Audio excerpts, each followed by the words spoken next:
सबसे ज्यादा मुझसे मांगी गई थी कि सर म्यूचुअल फंड होता क्या है, पहले ये तो समझा दो। आज म्यूचुअल फंड इंडस्ट्री में 23,000 करोड़ रुपए महीने की इन्वेस्टमेंट होती है।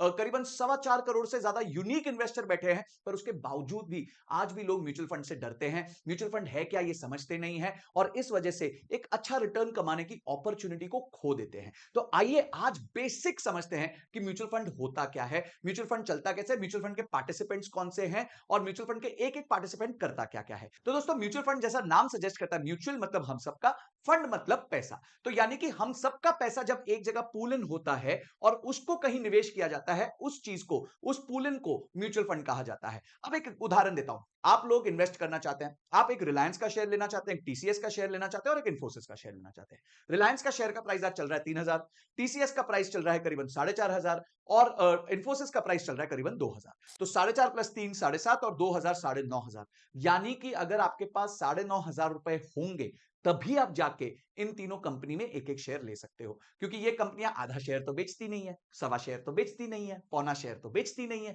तो आपको क्या करना पड़ेगा, आपको 9,500 रुपए जमा करने पड़ेंगे। पर यही अगर आप दो दोस्त मिलकर 5-5 हजार जमा कर लो, तो आप 5-5 हजार रुपए मिला के भी ये सारे शेयर जरूर खरीद सकते हो। यही अगर आप 2,000 रुपए के 5 दोस्त जोड़ लो, तो आप 5 मिलके भी एक निवेश कर सकते हो इन स्टॉक्स में। तो यही सिंपल सरल कॉन्सेप्ट है म्यूचुअल फंड्स का। म्यूचुअल फंड में क्या होता है, एक कंपनी आती है जो हमें बोलती है, जैसे एचडीएफसी लाइफ, एचडीएफसी एएमसी आ गई, आईसीआईसीआई आ गई, क्वांट आ गया।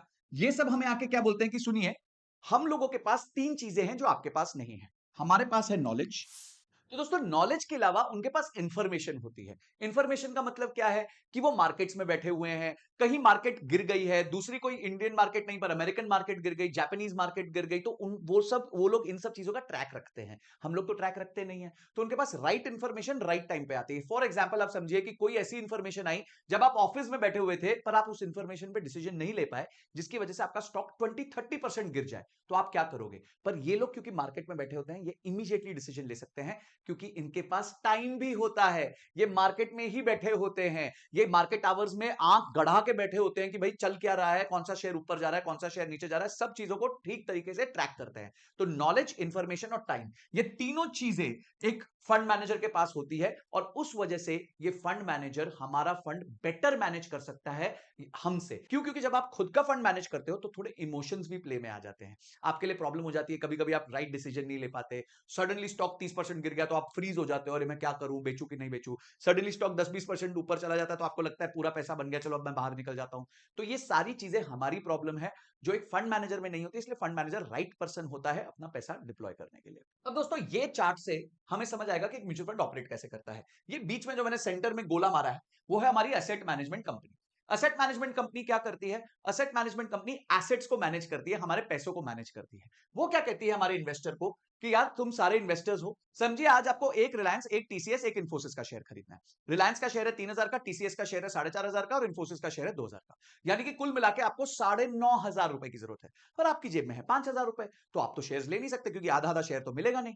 तो आपको डिसाइड करना पड़ेगा कि कौन से दो शेयर आप लो। फॉर एग्जाम्पल, आप रिलायंस और इन्फोसिस ले सकते हो।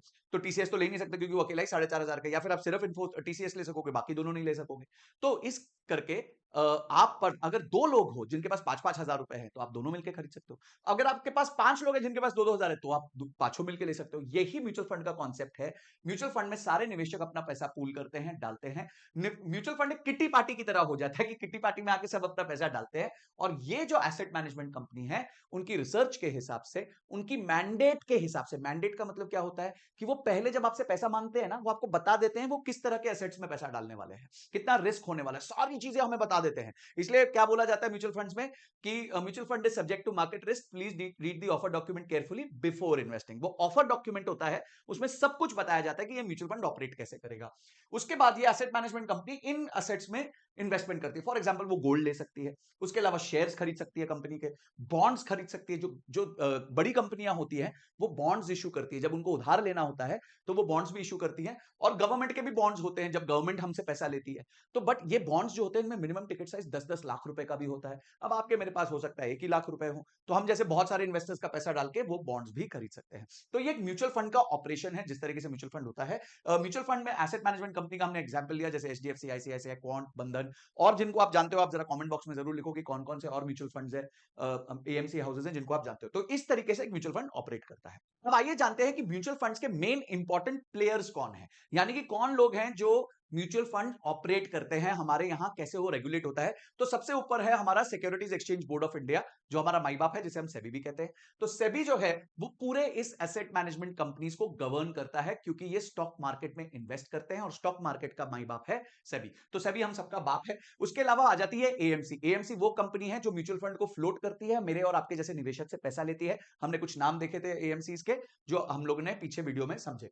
तीसरा है ब्रोकर। अब एएमसी जब भी कोई शेयर खरीदेगा तो उसको ब्रोकर के थ्रू जाना होगा, एएमसी खुद तो खरीद नहीं सकता। तो हर एएमसी का एक ब्रोकर होता है। तो वो ब्रोकर जो होता है वो उस एएमसी के ऑर्डर पे पैसा इन्वेस्टमेंट करता है। वो एएमसी बोलेगी चलो जी आज 1 लाख शेयर खरीदते हैं हम इन्फोसिस के, तो वो 1 लाख शेयर इन्फोसिस के खरीद लेगा।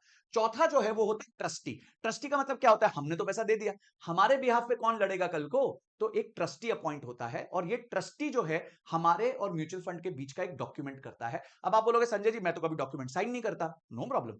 जब भी आप कोई म्यूचुअल फंड खरीदते हो तो ये डीम्ड हो जाता है कि आपने उसका डॉक्यूमेंट साइन कर लिया है, आपने सारे रिस्क को समझ लिया है और अब आप निवेश कर रहे हो। तो ये जो है ये सारे बड़े प्लेयर्स हैं जो हमारे म्यूचुअल फंड इंडस्ट्री को रेगुलेट करते हैं। और पांचवा जो प्लेयर है वो है AMFI, association of mutual funds of India. ये इन्वेस्टर एजुकेशन पे बहुत ध्यान रखता है। म्यूचुअल फंड सही है जो कैंपेन है वो एम्फी रन करता है और वो कोशिश करता है ज्यादा से ज्यादा इन्वेस्टर्स को उजागर करे कि वो म्यूचुअल फंड में निवेश करे। तो ये 5 प्लेयर्स हैं हमारे म्यूचुअल फंड इंडस्ट्री के। दोस्तों 3 इंपॉर्टेंट टर्म्स मैं बताऊंगा जो म्यूचुअल फंड सिलेक्ट करते हुए हमें देखने चाहिए। वैसे मैं इस वीडियो में सारा कवर नहीं कर पाऊंगा, ये वीडियो बहुत लंबी चली जाएगी। अगर आप पार्ट 2 चाहते हो जिसमें मैं टाइप्स ऑफ म्यूचुअल फंड्स की बात करूं तो नीचे पार्ट 2 जरूर लिखना। अगर इसको 10,000 लाइक्स और 1,000 कमेंट्स आ गए तो मैं पार्ट 2 वीडियो बनाऊंगा जिसमें मैं टाइप्स ऑफ म्यूचुअल फंड्स पे भी बात करूंगा, जैसे डायरेक्ट वर्सेस रेगुलर में क्या फर्क होता है, लार्ज कैप क्या होता है, स्मॉल कैप क्या होता है, फ्लेक्सी कैप क्या होता है, open ended versus close ended क्या होता है। ये सारी बातें बहुत जगह पे मिलती नहीं है।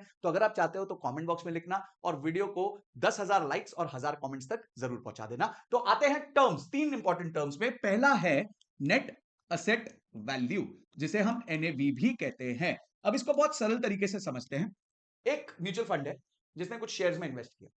आज उन शेयर्स की वैल्यू 1 लाख रुपए है और इस 1 लाख रुपए के एवज में म्यूचुअल फंड ने 10,000 यूनिट्स इशू किए हैं, 10,000 यूनिट्स इशू किए हैं। तो अगर आप इन दोनों को डिवाइड करेंगे तो आपको मिल जाएगा एनएवी जो है 10 रुपए। अब 2 महीने निकल गए, स्टॉक मार्केट ने बहुत अच्छा परफॉर्म किया, तो 2 महीने बाद ये 1 लाख रुपए के जो शेयर्स खरीदे थे वो 1,10,000 के हो गए। ठीक है, तो अब वो हो गए 1,10,000 के। अब नंबर ऑफ यूनिट्स तो सेम है, वही 10,000 यूनिट्स है, तो ये हो जाएगा 10,000 से डिवाइड। और अब क्या वैल्यू हो गई, ये हो गई 11 रुपए।